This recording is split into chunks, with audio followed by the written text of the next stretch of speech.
Hi, everyone, and welcome to this brief discussion and introduction to informative speaking.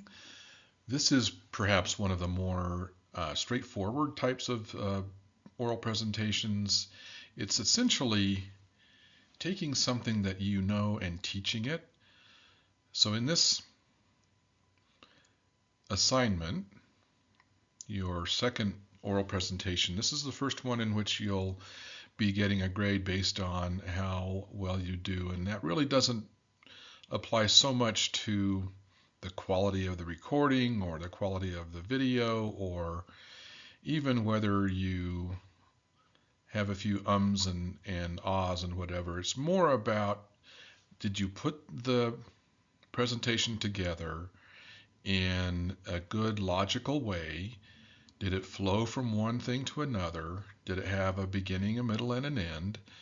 And did you deliver on the the basic requirements of the assignment, which are available in your syllabus under the oral presentation rubric. So be sure you really look at that. You're really not trying to convince somebody of anything, you're just helping them learn something new. And so that's what this short slide presentation is all about, is to introduce you to the idea and give you some tips on how to put together your own presentation for this class. An informative speech is something that will help the audience gain some new information or perhaps just learn a new way of thinking about something or a new way of looking at something. Again, it's not so much to persuade people, but to provide them with information that they may not have had before. It's almost always best if you choose a topic with which you're already familiar and knowledgeable. For example, in prior classes, students have done informative speeches on how to find a good mechanic. One did one on how to decide on a good password for your computer. They can be various types of informative speeches. You can do it on things, people, a variety of different things you can talk about. I'm going to give you an example of one. This is just intended to be an example, but again, you're going to do about 5 to 7 minutes, and you're going to basically teach your classmates about something, and you're going to follow the basic approach provided here and in the text. Three simple ideas to keep in mind as you start working on your informative presentation. First thing is to keep it simple. This is only 5 to 7 minutes. That sounds like a little bit of time. It's almost no time at all. So don't get too complicated. If you're going to talk about, for example, I mentioned a student in one of the prior classes did something on finding a good mechanic. I mean, that could go on a long time, and he had to kind of get it down to 2 or 3 basic ideas. Keep it unique. You want to bring to the table something that people may not have thought about before, something that you can personally bring that is unique and different from what the audience may have heard before.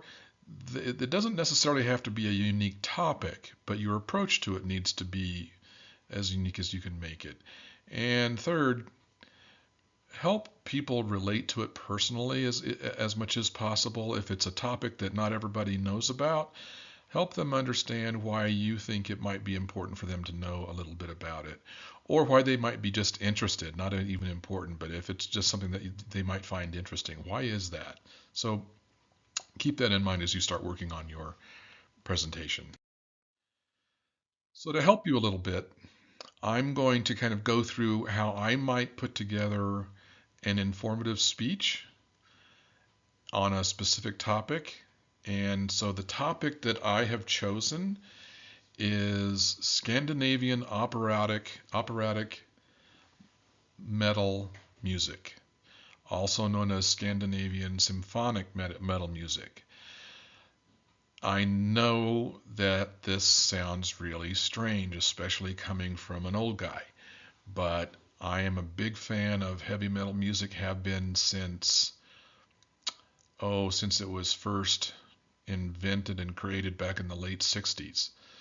So it's evolved over the years, and I like a lot of different metal genres, but I particularly enjoy, in somewhat small doses, this unique subgenre of metal music called Scandinavian symphonic metal. They tend to be built the same way. There's a lead female singer who has an operatic voice, and then there are 4 or 5 ugly guys who play the instruments, and maybe sometimes they growl or do a little harmony, and oftentimes they are supported by a small or full-sized symphony orchestra. So how would I go about this? First, I'd want to come up with some kind of a catchy opening that sort of catches the imagination of the audience. I want to provide a thesis statement. This is always basic, whether you're writing a paper or you're delivering a presentation. And that doesn't mean it's got to be stuffy and academic necessarily, but it's basically a statement of what you're going to be doing and what's going to follow, so that you've set the stage for your audience. You want to use conversational language. So oftentimes, if you're talking about something that other people don't know about, there is a language that's unique to that specific topic. Try to avoid using that language and use language that everybody will understand. Whenever possible, tell a story, whether it's a story that you've heard or a story about yourself, but weave into it, if you can, a story, and then bring it home again by sort of returning back to the thesis statement to close. Now, every informative speech doesn't have to be precisely along these lines, but what I'm saying is that if you do follow this basic approach, you're going to have a higher degree, a higher likelihood of success. So as you build it out, think about following this basic approach. So if I were to do an informative presentation about symphonic metal or operatic metal, I'd start with something like this. In 1969, the rock band Steppenwolf released a song that included these immortal words: heavy metal thunder. And so that would be my way of getting into the whole topic. This was in a song called Born to Be Wild, and it really was the first time heavy metal was used in that way. And ultimately, that became the name of the genre of music that we all kind of know about today as involving, loud guitars and sometimes loud voices. And then there are a lot of different subgenres that have spun off over the years. That was 50 years ago when Steppenwolf wrote that song. So that's one way that I would go about introducing the topic. My thesis would basically explain how that one song and that one idea of heavy metal music has expanded over half a century to include many subgenres, including symphonic metal from Scandinavia in particular. Now, symphonic metal is done by other areas. I'm particularly taken with the Scandinavian approach to it because I find it more musically interesting and more sophisticated than some of the others. And then, so I would say in my presentation something like this: in the half century since Born to Be Wild, heavy metal has branched out into many subtypes, from death metal to Celtic metal and everything imaginable in between. One of my favorites that I'd like to introduce you to is symphonic metal from Scandinavia. So that's a basic thesis statement. Then you want to tell your story. So this photo is another Norwegian or a Scandinavian symphonic metal band called Nightwish. And so I would provide basically a quick history of symphonic metal. I'd tell a little bit about what separates it from other metal genres, and I'd talk about and here's where I would personalize it, about my favorite symphonic metal bands and why. And I might tell a story about the first time I heard one or what have you, just to, again, kind of personalize it and make it relatable to everybody. If when you humanize yourself, you are helping the audience really relate to the story and relate to the information in a different way than if you were just sort of quoting basic facts. So then I would bring it back to my thesis, my basic thesis at the end. And I'd finish with something like, it may seem strange that a dude in his 60s loves music that combines crunching guitars, operatic vocals, and symphonic backing, but I see it as a natural progression from my days as a fan of Black Sabbath and Iron Maiden.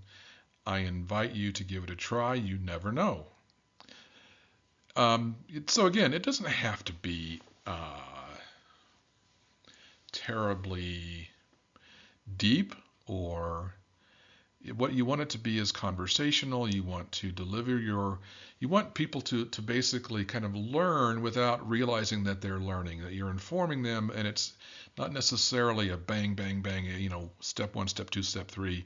That's okay, and you can do it that way, but if you can make it more conversational and bring yourself into it, there's your introduction to informative oral presentations.